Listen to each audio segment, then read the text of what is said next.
What's up, everybody? It's Stephen A. Williams, president and founder of the creditrepairshop.com. This is going to be a question and answer video. Um, get a lot of them on here, and I know I haven't been able to make as many videos as I want, but it's just been very busy, and that's a good thing. But I'm making my time to get on here to answer questions. But before I get started, I want to talk about being strong on the inside. I want to talk to you who feel that everything that happens to you is something that um, that is just where you just don't have any good luck. Like it's just the the everything is coming at you. You got maybe have debt coming at you. Maybe it's a hard time repairing your credit. Like things you just can't see that light at the end of the tunnel. And I want to give you some advice on how you need to be able to change that mindset around, because everything starts from the mind. What you think about what you're going through, what you think about yourself, and what you think could potentially happen as an outcome. All those things all work together. And if you don't have your mind pointed in the right direction, your thoughts, what you envision as a potential outcome, and how you're looking at the problem, you will end up where you'll have frustration. You'll think that things always happen to you and that no good things happen to you, that you just have some type of bad luck streak. And the thing about that is, the crazy thing about that type of thinking is that even when good things happen to you, what you will turn around and do is you will expect something bad to happen to you. So you'll be like, okay, I'm having a good day. I'm having another good day. I'm having another good day. Your own body, your own habit formed from the inside will make you feel uncomfortable until something bad happens to you. Some of you may not even understand that, but that is something that is definitely true. I even went through it when I started making a lot of money, when I went from uh, barely able to support myself and my family in 1990 to starting my first business and making good money, not, a whole bunch, but we were on our own, and we would have good weeks, and I would just expect this is just too good, something bad has to happen. And it was like a cycle. And I had to get myself out of that cycle and say to myself, take responsibility and say, I made the good happen. And if anything bad happens, it just happens. But I'm not going to bring that on myself. I'm not going to think that because it was a good day, good day, good day, good day, it's just too good. Something bad has to happen, because I had that habit pattern, that habit thought pattern, that if something good happens, something bad has to happen. Something good happens, something bad has to happen. And I see a lot of people that run that pattern because they say it's just too good. I just have it too good. Too many good things are happening to me, and they expect something bad to happen. Clear that out of your mind. And if something bad happens, you deal with it at that time. Don't anticipate and let it build up for something bad to happen to you. Don't do it. All right, let's get into the questions. Dealing with clients, one of the things that I'm seeing a lot of, and I think that these are people that are, well, I know that these are people watching my video. A lot of people are starting to understand that at some point,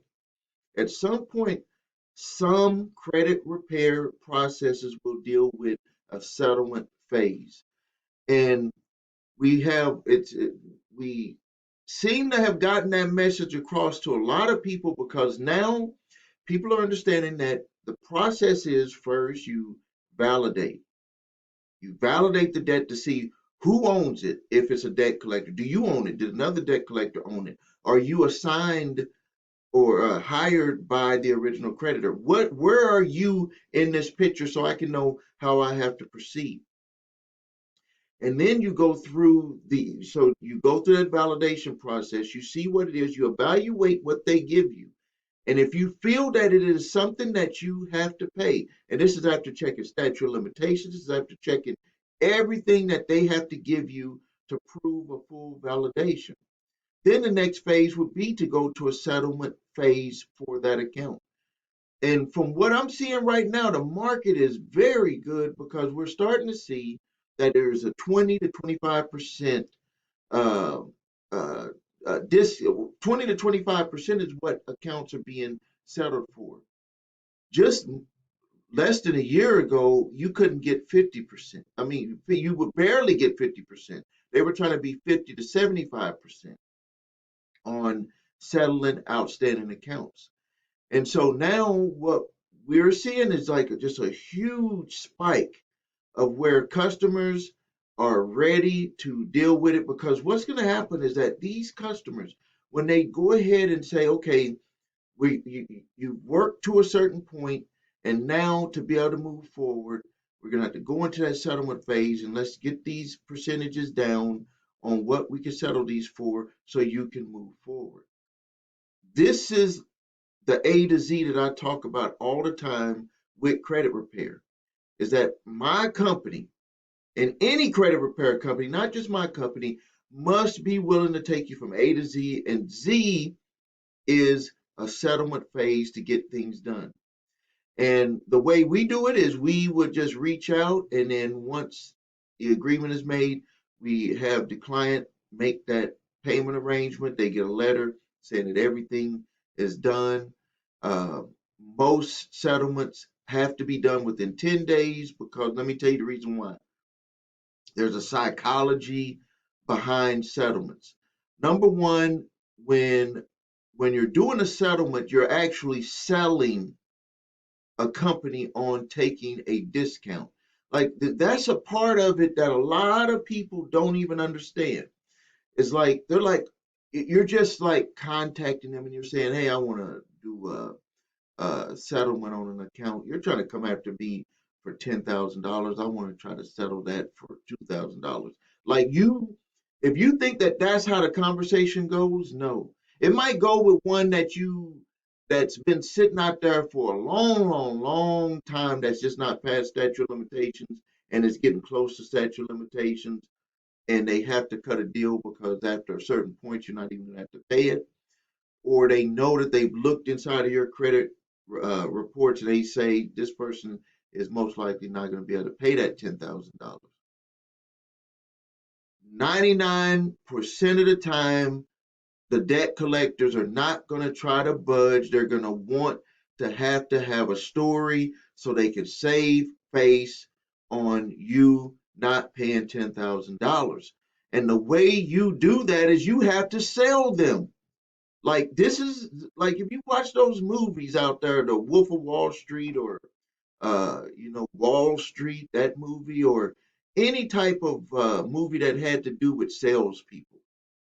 You have to sell somebody, no matter what you're doing in life. You're actually selling or persuading someone to do something that you want to do. If you're trying to take a female out on a date, if you're trying to get your kids to act right, this is persuasion. And to get someone to take a discount on something that they have a legal right, and I'm not saying that like it's a cloudy when I say legal, especially when dealing with a third party debt collector, because they didn't pay that amount. But let's just say an original creditor, they have a legal amount to get $10,000 from you. So you have to sell them on taking less for what they've given you on that original debt. This is a sales process. And the way that sales process always works is they're going to want to save face. Put yourself in their shoes. To save face, to not take the original amount, to not want to take you to court, or to go ahead and do garnishment, to go ahead and put the hammer down on you. To save face, the process is a hardship financial statement showing them a reason why they should give you a discount on the debt. It is a process. It is a sales process. And it is a back and forth process some of the time. Some of the time they might take it. But most of the time it's a sales process. And then you get them to agree to that amount. So keep that in mind. When dealing with settlements, it's not always just about they're going to take what you offer. You have to sell them into taking what you offer. Reasons, because they got to save face. They got to be in their office and say, we had this $10,000 that we thought we were going to get, and now we're going to take $2,000 on that. So now let's get into the other questions. Had a client that took our pro se defense uh, uh, document prep service, gave that to the courts, gave that to the original, to the plaintiff, but did not show up to court. You got to show up to court. If you're being summoned to go to court and you have the paper, even if you don't sign it, if somehow you just know, you got to show up to court. You got to do your responses. And even if you do your responses, you still have to show up to court. No matter what they tell you, they can tell you that the date got moved. You better call the clerk and ask them, did the date really get moved? Because they will play these games. Because once it's signed and sealed, then you have to do everything to get that stuff reversed and reopened to be able to get back into court.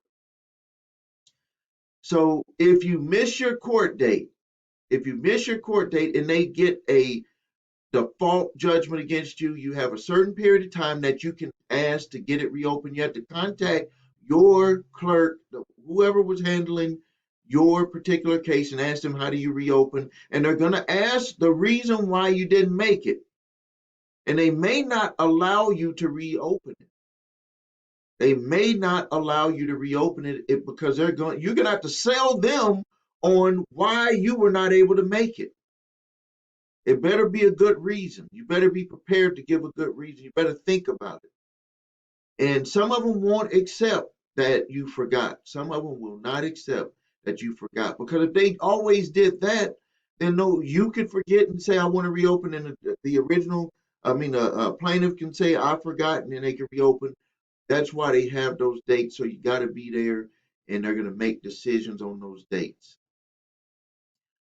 Someone said that their financial institution placed their account in collections because they forgot to book a payment arrangement. Is it possible to contact the branch and ask them to return the sold credit back to them so you can set up payment arrangements instead of paying the collection agency? No, they're not going to do that. The only uh, uh, ways that I've seen debt sent back to original creditors was the Santander situation, where they sold a debt, but it was had to be recalled due to a settlement lawsuit, a class action settlement lawsuit. So they recalled all of the debt that was sold to debt collectors, the repo debt. Not all, but most of it that was included in the settlement. And they recalled it to forgive it, not to have Santander collect on it. In your case, you need to deal with that debt collector. If you believe, you know right now that it's fresh, from what I'm understanding, it looks fresh. You're going to have to contact them, do a debt validation with them. Start with my cease and desist collection activities letter that's below this video. Start with that letter and put them on the spot on what they're going to have to do to prove every aspect of the debt. Just because they bought it from the branch doesn't mean that they have all of the paperwork to prove that you have to pay them. Next one, someone said, how do I get cease and desist and debt validation letters? Are below this video. Links are below this video. Someone here said they never received a summons and then mysteriously received an order for default judgment. That's what I was talking about earlier. You need to call, the information is on that order for default judgment. Call the clerk, ask what can you do to reopen that you were never served, that you never even knew about it. But you better be prepared to sell them on it, because they're going to have either your old address, they're going to have some type of forwarding, something. You better be prepared for it. because they're going to throw that at you if they believe that you did get the information. Next one here, someone said, are there any negative ramifications to an agreed judgment compared to a case being dismissed? I have negotiated a lower settlement amount. Let me break that down, because if you negotiate a settlement amount before it goes to judgment, you won't have any judgment against you. If you negotiate a settlement after the judgment, it's going to say that the judgment was satisfied. So you won't have any problems there either, but you will have the public records of you having a judgment, even though it's satisfied. It won't be held against you if some other creditor was to look at your credit history. But if you settle it, even if you're in the courtroom and you ask the judge, hey, I want some time to go work out a settlement, when you come back, they will dismiss the case. You won't even have a judgment entered, and that will save you, number one, going through the case, because you could potentially lose and have to pay it all. And then number two, you won't have any history, any recorded history of any judgment or anything against you. So having a dismissed case is way better than having a judgment and then doing a settlement. Someone said they love the videos. Thank you for loving the videos. I try to give this knowledge out to people. Someone said they wanted to know, have you heard of the consumer that will still that have or still dealing with credit? Oh, okay. Just wanted to know, have we heard anything about the consumer lawsuit with credit acceptance? We still have not heard anything. I'm going to be doing some research on it today, making some calls. I just did make a video where there was a dealer who contacted me that had lost his house, business, a lot of stuff, over $1 million dealing with credit acceptance. So saying that credit acceptance actually did not pay him and other dealers for the payments on their vehicles that were sold. Let's see here. Let me say another thing here. There is a fake. When you look at my responses, this is a fake one. If you don't see a black outline around the credit repair shop, that is a fake response. So watch out for that. That is a fake response. I'm going to remove that. And what they've done is they've made a new type of response on there. So now here's another one. I owed a personal loan at a credit card debt open in Texas, but now I live in North Carolina. When comes SOL? Texas has a very good statute of limitations when it comes to SOL. What you should do is you should always, if you're getting the letters from them, you should state that the statute of limitations ran out if it's past the SOL for the state of Texas on that, even though you live in North Carolina. Use that. Make them make the determination if they're going to allow it. Let them do it, because debt collectors, especially with the way that things are virtual, where debt collectors are not even always hiring people in your state. They may be licensed to do business in your state of North Carolina, but they are buying debt that was originated in other states. So they still have to even be careful not to cross that line, because when they had an attorney in that specific state, like North Carolina, that attorney would have looked at the statute of limitations for North Carolina. And they still, even if you would have challenged it, they would have still said, hey, you know that this debt was originated in Texas. And, if this person pushes this, we can run into some problems. I may not want to touch this one for you. Do you got some other ones that I can deal with for you? So use the Texas statute of limitations on there, and just let's see what might happen from that. Let's see here. They can only take the rights. Well, this was one on for getting a garnishment. If worst case scenario, and I always, tell people that if you're dealing with a garnishment, worst case scenario, they're only going to be able to take a certain percentage of your disposable income, and they cannot stack garnishments on top of other ones.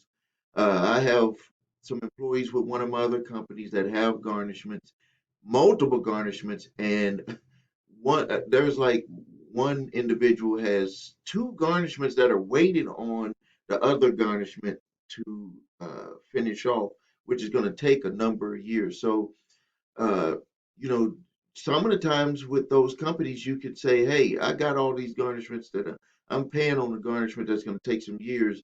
Would you consider taking a settlement on the garnishment that you have? And if you have some money coming in or you save some money, that might be an option that you can take." All right, so we're going to end the video here. If you need help with your credit, visit thecreditrepairshop.com. Watch the video, What Makes Us Different, because that's our process. If you can deal with our process, the way that we do it, we invite you to become a customer. If you can't, please choose someone else.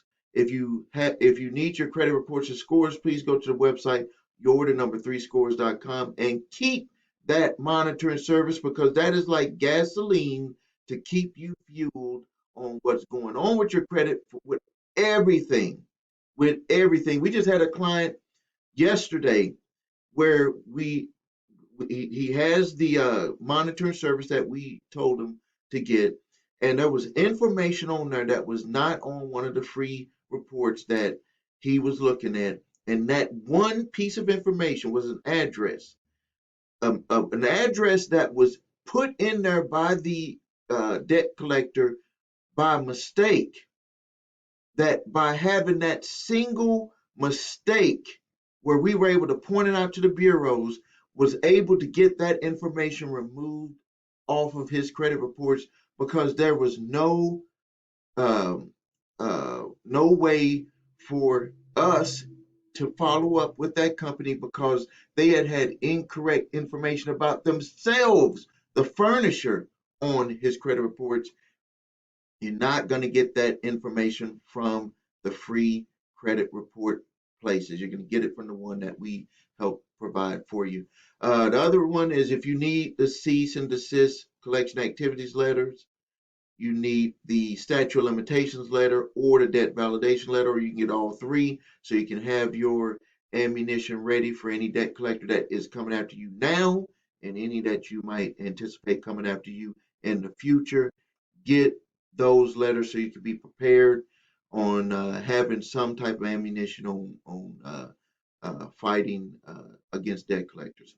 All right, this is Stephen A. Williams, president and founder of thecreditrepairshop.com.